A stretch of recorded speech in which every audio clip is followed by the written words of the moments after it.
Flashy lifestyles have long been accompanied with the old adage, we all have the same 24 hours, which is a euphemism, a branding phrase for a multi-level marketing scam. Armed with this sage advice, it sets a stage for a spendthrift YouTuber with a flair for opulence and a penchant for having a notoriety of a self-help guru. However, most of us are alive to the hidden realities and the dark side of a self-professed enlightenment master. And thus, it was deemed poetic justice when in November 2019, the FBI would wage war and unearth a bombshell that prompted a 62-count indictment in which it charged a YouTuber who now would be facing 514 years in prison for orchestrating a $30 million cable TV piracy scheme. The mind behind this labyrinth scheme only had one defense. He stated that he found a loophole and exploited a legally considered gray area in IPTV streaming services. In 2016, a YouTube channel, Target in 1080p, was created that centered around streaming services, and in one of its videos touted Gears Reloaded as the best IPTV streaming service. This YouTube channel would unravel the allure of the fallacy of the perceived legally gray area of the IPTV streaming services. So what exactly is IPTV? IPTV is an Internet Protocol Television that refers to the service that delivers the multi-television programming and other video content such as movies and sports over the Internet, in sharp contrast to traditional cable television. The IPTV service thus delivers live TV programs or on-demand video content via the Internet. The proprietor of the YouTube channel operated a video content delivery service, which is a streaming service that offered a library dubbed Streams Are Us that comprised of on-demand television shows and movies. The streaming service platform went by a litany of names, which included Reboot, Gears TV, Reloaded, and Gears Reloaded. Well, so what could be wrong? Unbeknownst to most, the proprietor had a nefarious business model. The business model ran seamlessly. This is because the proprietor would subscribe to popular video content providers, which included Comcast, Verizon, Charter, DirecTV, and Frontier. They would set up accounts in these video content providers. On 7th June 2016, they opened a Comcast account number to receive Comcast video content. On 27th July 2016, they set up an account number to have access to DirecTV content. On 15th June 2016, they opened an account to access Verizon video content. On April 22nd, 2017, they set up an account to access video content on Spectrum video content. On March 9th, 2019, they set up a Frontier account number to have access to Frontier video content.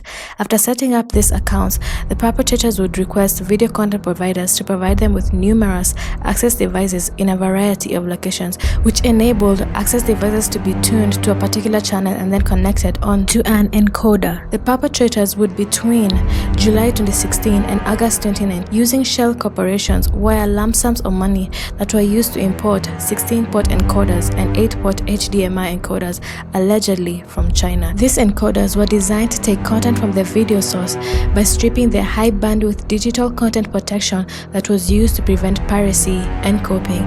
Thereafter, the now unencrypted video content would now be stored on Datacamp Limited, which is a content delivery network consisting of web servers that are designed to provide fast delivery of content over the internet for subscribers to have access to those videos that will be published on this website: gearsservers.com, hostingbros.net, reloadedview.com, targetcreates.com, and omarsvideos.com. The perpetrators had equally developed a software synonymous with a TV guide that allowed users to view a litany of programs. The perpetrators, however, were not offering this streaming service for the greatest good of all.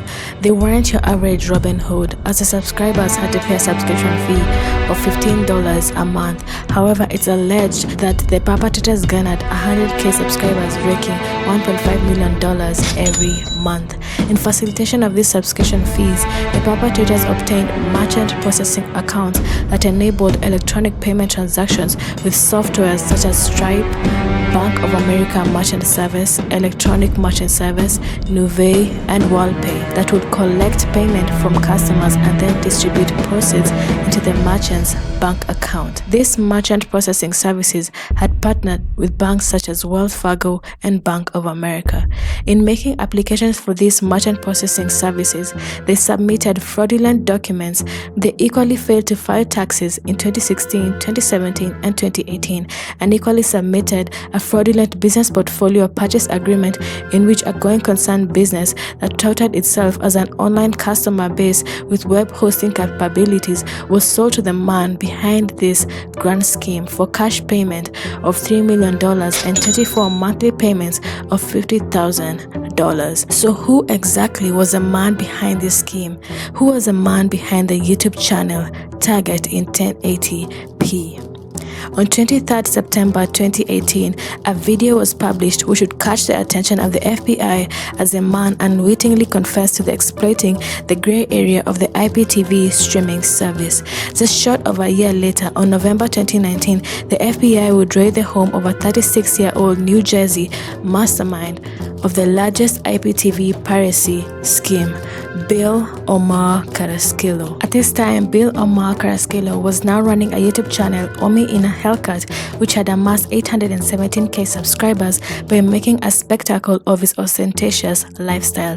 The FBI would seize all his assets, which included $35 million, high-end sports cars, which included a Freightliner recreational vehicle and a McLaren sports vehicle that he attempted to hide from the FBI. This would later result in a 62-count indictment for copyright infringement against him and his posse, Jesse Gonzalez, alias Wolfie, and Michael Barone, that stemmed from March 2016 and would come to a crescendo in November 2019 following an FBI raid on Bill Omar, in which he operated a large-scale internet protocol television piracy scheme in which he racked up $30 million.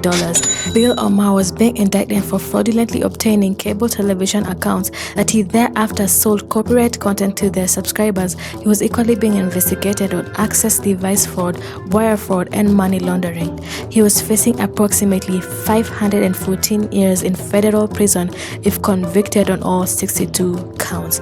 However, Bill Omar would plead guilty and was convicted of 1 count of conspiracy, 1 count of violating the Digital Millennium Copyright Act, 1 count of reproduction of protected work, 3 counts of public performance of a protected work, 1 count of access device fraud, 1 count of wire fraud, 1 count of making false statements to the bank and equally to law enforcement, and 1 count of money laundering, and lastly 1 count of tax evasion. Bill Omar would be sentenced to 5.5 years in prison. He was ordered to pay $10.7 million in restitution to the victim cable companies and more than $5 million in restitution to the IRS, and he equally had to forfeit $30 million in illegal proceeds. Currently, Bill Omar is serving his sentence in prison. Warning: I would be remiss if I didn't speak on the hidden cost of engaging in piracy sites. Whilst as a consumer you may think you're getting your value for money from IPTV piracy streaming services, here's the true cost of IPTV piracy services. Consumers of piracy sites are most likely to be victims of malware attacks, identity theft, and credit card fraud. Thus, be acutely aware that the low subscription fee is a lure into a bustling black market of consumer data. Now back to Bill Omar. His legal wars weren't over, as he would strike again with Reloaded Apparel. Once Bill Omar's IPTV streaming service scheme had faced runnings in the law in 2019, he ventured into yet another business that roped in salient features of corporate law, in which he announced in his YouTube channel on January 16, 2020. Given his online personality, he decided to venture into merchandise and apparel business, where he would sell merch with a Reloaded branding, paying reverence to his former IPTV services. He did this throughout 2020 and 2021. Unfortunately for him, the brand name Reloaded had been trademarked by New Star Enterprises LLC, who had been using the trademark Reloaded as early as 2016. New Star LLC would therefore sue Bill Omar for trademark infringement, false designation of origin, and unfair competition, as it had registered the mark Reloaded in connection with clothing and apparel on June 8, 2021. In their legal action dated April 1, 2022, against Bill Omar, Nooster Enterprises demand up to 3 times as much of the profits generated by Bill Omar's proprietor of Reloaded merch, and equally an injunction to prevent further use of the Reloaded trademark. Bill would be embroiled in another lawsuit, but this time against a Goliath of sportwear, Nike. Bill Omar would ride the wave of gray areas again when he sold undoubtedly knockoffs of Nike Air Jordans 1 and Dunk sneakers design and colorways, which prompted Nike to file a trademark infringement lawsuit on November 30, 2022 against KAY LLC and its proprietor Nikion Avenga, David Weeks, and Bill Omar for promoting and selling Nike knockoffs in several colorways. Nike alleged that KIY's LLC conduct of diluting Air Jordan 1s and Dunk sneakers constitutes trademark infringement, false destination of origin, unfair competition, and trademark dilution. Nike argued that KIY LLC sneakers are likely to confuse consumers due to their uncanny resemblance. In the court documents, Nike seeks an award of 3 times the amount of compensatory damages and an award that Bill and his cronies account to Nike for all and any of the profits earned as a result of the trademark infringement. Kindly like and subscribe.